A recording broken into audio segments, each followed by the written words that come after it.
Tell us what happens when he kicks you and strikes you. I shot the gun. How many times did you shoot the gun? I don't know. What happens when you shoot the gun? It was a struggle. What kind of struggle? He's running after me. And what are you doing? I'm running away. This 73-year-old grandma killed her own grandson in cold blood. The horrific murder was actually recorded in a harrowing 911 call where you can hear her repeatedly firing at her grandson as he pleaded with the 911 operator for help before finally dying. The grandma later claimed that she acted in self-defense, but was that really the truth? Let's look into the case of Jonathan Hoffman, the 17-year-old who audio recorded being murdered by grandma. At 17 years old, Jonathan Hoffman was living in the affluent suburb of West Bloomfield, outside of Detroit, Michigan. He was finishing up his final year at Farmington Central High School and had plans to attend Eastern Michigan University. Jonathan's family and friends would describe him as funny and a kind boy who was always cracking jokes and helping others. He was extremely bright and super into technology, and could build you a computer from scratch. Jonathan was also known for always wearing white t-shirts and gray sweatpants, saying that he wanted to be known for who he was and not what he wore. His future seemed bright and he had his whole life ahead of him, but then everything changed. The year 2011 was a tough one for the Hoffman family. Jonathan's parents, Michael and Jennifer Hoffman, were going through a divorce and had decided to move their family to Arizona. But while there, their younger daughter Jessie was diagnosed with non-malignant brain tumor, which required a month-long hospital stay, 3 surgeries, and many rehabilitation sessions. According to Jonathan's dad, Michael, Jessie's recovery was consuming most of their time, and Jonathan started feeling lonely and missing his friends back home. So, when his grandma, Sandra Lane, invited him to live with her until he completed his senior year, his parents agreed. Sandra was a former school teacher who lived in a condo in West Bloomfield with her husband, Fred Lane. Jennifer was one of her 5 children from her previous marriage, and she described her as a doting grandmother to her children. So when Jonathan went to live with her, Jennifer and her husband were not worried because they knew that he would be safe and taken care of. Sandra Lane was really trying to get me to send him back, and she said she would take good care of him, and she promised she would take good care of him and that he would be happy staying there with his friends and finishing out his last year of high school. But what happened next, no one could have seen coming. 911, what's your emergency? Where? Who? I've just been Where are you at? In what city? West Bloomfield. Okay, how did you get shot? My grandma shot me. Your grandpa shot you? My grandma. I'm gonna die. No. Okay, we're gonna stay on the phone with me, okay, sir? I'm gonna get help on the way. Okay?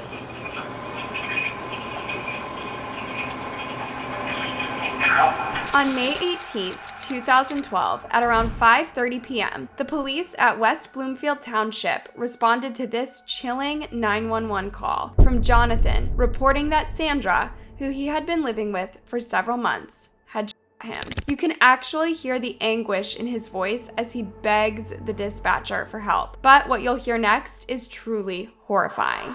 Hello? Are you there?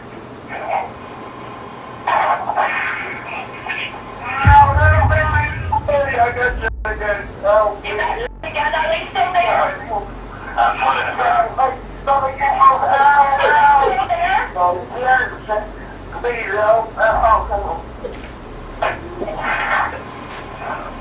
An officer would later testify that when they arrived at the scene, Sandra ran up to them with her hands up and screamed, "I murdered my grandson." She then led them into the house, where they found a gruesome scene with gore everywhere, and Jonathan lying unresponsive on the floor with multiple gunshot wounds. Next to him was a Glock 9mm semi-automatic handgun and 9 spent ammunition cartridges. Jonathan was rushed to the hospital, where he was sadly pronounced dead at 6 p.m. An autopsy later revealed that he had suffered up to 9 gunshot wounds in his chest, abdomen, and left arm, though there are some sources that say the bullet wounds were actually 5 or 6. The grandmother on trial for murder right now. The chilling moments right after she shot her own grandson, all captured on a harrowing 911 call made by the teenager. She says she was afraid for her life. On this frantic 911 call, you can hear the gunfire that would end up killing 17-year-old Jonathan Hoffman. Incredibly, he managed to call police as he was being shot.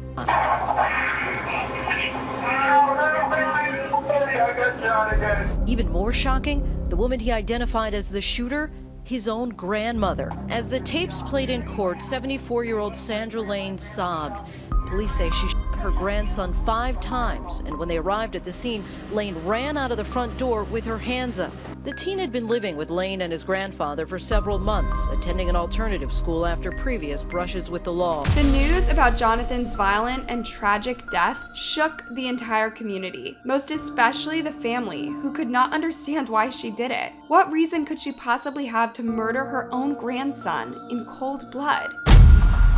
Now, at some point in 2011, probably because of everything that was going on with his family, Jonathan had started experimenting with narcotics, especially synthetic marijuana called Spice or K2. This caused a lot of friction between him and his grandma, to a point that she even called the police on him one time, saying that he was acting aggressively towards her. The officer who arrived at the scene said that Jonathan was yelling and shouting and being disrespectful to his grandmother. But when they tried to arrest him for disorderly conduct, Sandra reportedly stopped them, saying that she would take care of it. She would later tell her husband that she was afraid of her grandson and his friends. In another incident that happened in March 2012, Jonathan had reportedly taken some mushrooms for the first time and then freaked out and called the police on himself. When an officer arrived, Jonathan reportedly jumped into his arms and hugged him. He was taken to the hospital and treated for hallucinogen use before being charged with possession of narcotics and given a 93-day suspended sentence and 2 months probation. After he was killed, police found synthetic marijuana and other substances in his room, and tests done on his body came back positive for marijuana. Sandra told the jury she armed herself and then confronted her grandson in his upstairs bedroom loft. When asked why she felt the need to carry a gun, she said that she wanted him to listen to her and pay attention. So you walk into the loft, did you have a conversation with him? Yes, What kind of conversation did it you have? wasn't a conversation. It was arguing. What is he saying to you? Swearing. He's yelling. Is he telling you he's taking the car? Yes. However, things apparently did not go as planned, and the two started arguing. The argument got so heated to the point that Jonathan allegedly became violent and attacked Sandra. Tell us what happens when he kicks you and strikes you. I shot the gun. How many times did you shoot the gun? I don't know. What happens when you shoot the gun? It was a struggle. What kind of struggle? He's running after me. And what are you doing? I'm running away. Now, according to Sandra, Jonathan, even after being shot multiple times, was able to chase her around the house before she finally hid in the basement. She was there for several minutes and then eventually went back to her grandson's room to check on him. She claimed that they struggled again, and then she pulled the trigger again. He's yelling. You remember yelling, let go, let go, let go? Yes. Do you if you remember? Why you I don't know. You just do. I don't know. Were you still afraid? Yes. In an interesting development, Sandra's husband, Fred Lane, who was brought in to testify for the prosecution, told the jury that he had no idea that his wife even had a gun. They said that Sandy had the gun. And what was your reaction to that, sir? I was flabbergasted, Flabbergasted meaning what? thinking that Jonathan had the gun. So you were surprised that in fact it was your wife. Is that correct? Yes. He said that while Jonathan was troubled, his wife never wanted to send him back to his parents, even after he had asked her to do it. She didn't tell me all the problems that she was having with John. Because if she did, I'd say send him back to his parents. Fred went on to reveal something pretty interesting that happened about an hour before the tragic incident. Apparently, after coming home from Jonathan's narcotics test, Sandra told Fred to take the dog out for a walk and that she would tell him when to come home. I was getting tired, and the dog was getting tired. Okay, all right. So we watched a basketball game sitting on the grass, and I heard the sirens, the fire department and the police, and I thought to myself, I hope it's not John. Had Sandra planned the murder all along? The trial went on for about 2 weeks, which, during the time, the jury heard the harrowing recording of Jonathan's desperate call to 911 as his grandmother mercilessly pumped bullets into him. The prosecution told jurors that Sandra never attempted to run out of the house, despite claiming that she was afraid of her grandson and never even called for an ambulance to help him. Sandra claimed that she pulled the trigger after he attacked her, but the nurse who examined her after her arrest said she had no injuries and that she spoke lovingly about Jonathan. Sandra's defense asked jurors to view the incident through the eyes of a 74-year-old woman who was taking care of a teen that was using narcotics and bringing strangers to her home. He argued that Sandra was afraid and felt she had no choice. However, the jury didn't buy this story of self-defense and found Sandra guilty of second-degree murder. Her husband broke down in tears when the verdict was read, but her daughter described her as a monster and asked the judge for the maximum sentence. I know what I've done. I can't take it back. Sandra Lane pleading to the judge, the 75-year-old West Bloomfield woman who claimed it was self-defense when she shot her teenage grandson 6 times, had hoped for a sentence of 3 years in prison for second-degree murder. But Jonathan's mother, Sandra Lane's own daughter, made it clear she wanted the judge to lock her up for the max. Sandra Lane is pure evil, and if given the opportunity, would surely kill again. She has no remorse or conscience. Her only concerns are for herself. I don't know what else to say. I just don't know. I don't want to die in jail or prison. Please. I don't want to spend my life in prison.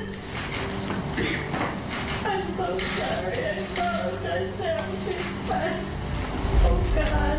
When it was time to hand down the sentence, Judge Denise Langford Morris stated what clearly troubled the jury.